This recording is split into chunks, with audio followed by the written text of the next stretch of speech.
Welcome to Free for the Fruit, where we talk about what it is that we need to do to prepare our minds, prepare our hearts to be free to receive the fruits of the Holy Spirit that He's trying to share with us. If you've ever thought, man, I know that I'm a Christian, but it seems like other people have more joy, more kindness, more self-control, more of this good stuff of the Holy Spirit than me, then you are not alone. This podcast is for you to help you figure out how to become free for the fruit.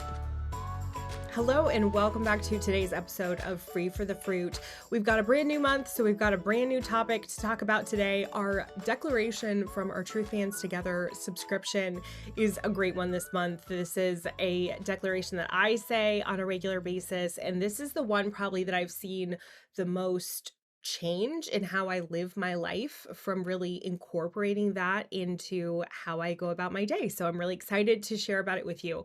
So we have two different versions of the declaration this month. We have one for kids and one for adults. And we framed it that way because we want to emphasize different things in the two different declarations. So for kids, we have the declaration, if I let God be in charge, He'll take care of everything. And this is really flowing from the fact that I, with my own children, and I have a lot of mom friends who have had the same experience, have seen this really beautiful fruit when we really give our children permission and space to just be kids. It's not your job to be in charge of things. It's not your job to figure everything out. And when we have those specific children that want to be the ones to kind of take over and control situations, in our families, we encourage them to just, you're a kid, don't worry about it. You're a kid in this family. Mom and dad are here to be the ones to worry about those things, take care about those things. Hopefully not worry, but at least take care of those things for you. And then when we look at this declaration, we want to develop the same kind of mindset with God. You are not God. You can let God be in charge. And if you let Him, He will take care of everything. Let God be in charge and He will take care of everything. And then for adults, we have a little bit more of a clear directive in what it is that we need to do to really give God space to take care of everything. So our adult declaration is, when I lay down my worry and hurry, I give Jesus space to show up for me.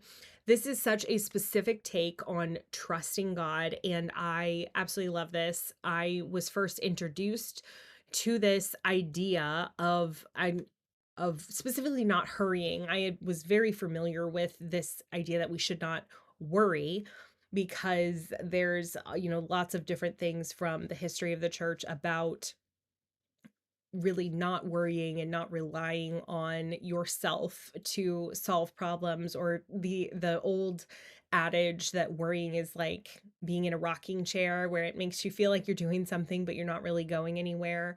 So I was aware that worry was not a positive thing, but I was less aware that worry really truly is optional. And the book More by Greg Hawkins really introduced me to this idea of not hurrying.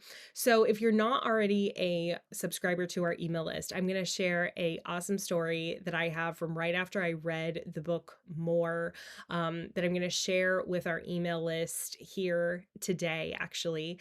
And if you are not on our email list, go ahead and use the link in the description to jump on that list, and you can get that email today as well with a really great story.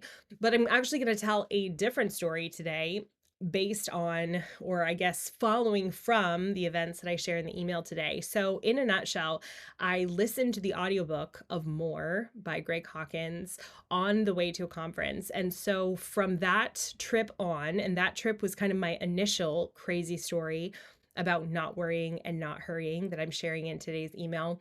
But if you look at after that, I developed this habit of fasting from worry. So I would not allow myself to indulge in worry if I was traveling. And I actually travel a lot for work. I go to a lot of conferences and trade shows. I go to a lot of speaking engagements. And so I do a lot of traveling, both driving and flying. And so it's a pretty normal, everyday part of my life to be on the road. And this can become then a normal everyday part of my life as well, to do these fasts from worry.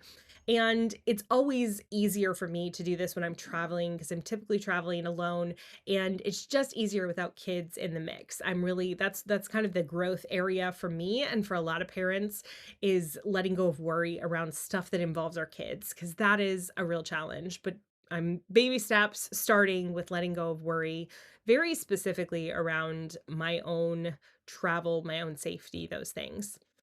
So, after I started this practice of fasting from worry while I travel, I was going to speak at and lead a women's retreat, a destination retreat in Florida. And on the plane, I started getting a horrible headache. It was just awful. I didn't feel like I was going to be able to do anything. I didn't want to talk to anybody. And the plan was to arrive that night, and I didn't need to speak that evening, but I was going to be with the women on retreat and kind of getting to know them. And it's an important time for kind of laying the foundation for what we're going to do the rest of the weekend together. So I was feeling concerned, had that temptation to worry, but remembered, okay, I'm traveling. I'm going to fast from worry. I am not going to do anything specifically to try and alleviate this headache. I am going to give this situation wholesale to God and let Him deal with it. Not out of testing God, not from a like insolent place of like, will you deal with it? But just from that like childlike place of like, I don't have what I need to deal with this, so I'm going to let you be the one to deal with it. So I want to contrast this with the other option. If I had been worried about it, if I had been anxious about it, I would have gotten to the airport. I would have ran around trying to find some ibuprofen or some aspirin, which I didn't have with me. I would have been trying to ask everybody if they had it. I would have been, taking the medicine and trying to hustle to feel better, to be able to do what I felt like I had to do that evening. And it would have been very focused on me. And there would have been a lot less, if any, room for God to really move. But what I did instead was I had a headache. If somebody asked me how I was feeling, I was honest. I wasn't lying at all about how I was feeling. I told people that my head was hurting. And everyone in our group was like, oh man, I wish I had some ibuprofen, or I wish I had some meds. I'd give it to you. And I would have taken it if they gave it to me, because that would be, a unique way that God would potentially provide for me. But my mindset in doing this was, okay, this retreat is not on my shoulders. I'm not responsible for this. This is God's time and God's space, and I'm going to let Him take care of it however He wants to. So if I have this crushing migraine, I'm going to know that He's not expecting me to have 5 hours of conversations with people. I'm going to know that my body is telling me that it's time to rest, even if I don't perceive that that's super convenient. So if the headache was removed, however, I was going to follow through with the original plan and be present to these women and talk with them through the evening and all this good stuff. So we get in the car to go from the airport to the house where we were having the retreat, and my head still hurts, and I'm able to have just kind of some cursory conversation with people. And I just was honest and said, unless this headache kind of takes a turn, I'm probably going to have to go and lay down for a while. And everybody was supportive and understanding and said, of course, do what you need to do. Well, we get to the house where the retreat was going to be at, and I see someone setting up a table that doesn't look quite like a normal table in one of the rooms that I have to walk through in order to get to the place where I'm staying. And I walk through, and one of the organizers says to me, oh, did you want a massage? We have a masseuse here, and since you're one of the leaders, we'd love to have you go first. And it's included since you're a leader. And so here I am, been struggling with this horrible headache. And instead of just tossing me some aspirin and telling me to get back to work, God's plan, or God's opportunity that He took with the space that He had, was to give me a 60-minute complimentary massage that completely took away my headache because it was from tension and just kind of the travel and things like that. Completely took away my headache, and I was able to do everything I had planned to do the rest of the evening. And I firmly believe that that would not have played out that way if I had rushed around like a chicken with my head cut off, hurried and worried, and tried to solve everything myself. And this is not an isolated occurrence. I have so many stories like this from having this practice of fasting from worry, specifically when I travel. And this has created a lot of awareness and a lot of urgency around growing in my detachment from worry and from hurry, because I'm not, we don't want to pursue this in such a way where it's like, oh, God is just a vending machine. And if I don't worry and don't hurry hard enough, the best possible thing is always going to happen. It is a relationship with someone that you trust. And if you give them the space to actually help you, you can trust that they will help you. And just like some other person in your life might have or frequently has a better idea than you about how to move forward with something or how to deal with something, God always has the best idea of how to move us forward in any given situation. But more than that, regardless of the outcome, maybe I would have still had the headache, maybe nothing would have come of that. The amount of peace that I had throughout that entire process is completely incomparable to what would have happened if I had worried and hurried. And that is ultimately what we're seeking here on this podcast, right? We want to be free for the fruit of the Holy Spirit.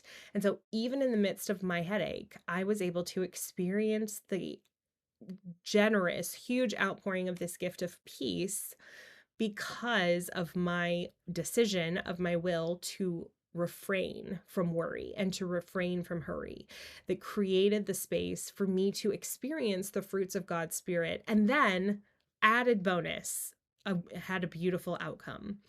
And so this is part of what we can grow in diligence around in order to really, truly start being free for the fruit. So many of us struggle with both worry and hurry, and it doesn't feel optional. It feels like our life just requires us to be worried and hurried all the time. And it is a very radical idea that this is optional, that we actually can not worry and not hurry and not just be okay, but be better than okay, to actually experience the fullness of what the Holy Spirit has for us. And so that's our challenge this month. I want you to think of a discrete, in terms of time bound or situationally bound, situation that you can give to God in this way, the way that I fast from worry when I'm traveling, and just say, God, this is your project. I trust you. I trust you to be the one to work on this project. And then watch as you experience the fruits of His Holy Spirit as you persist in refraining from worry and hurry. I would love to hear your stories, especially if you have crazy ones like mine. So feel free to drop us an email at hello@pinksaltriot.com if you have any good stories or fruit come from this exercise this month. We're going to be talking more about the concrete struggles that we have around letting go of worry and hurry, and also how we can teach our kids to refrain from worry and hurry in the upcoming episodes this month. Thanks so much for being here with me. I will see you next week.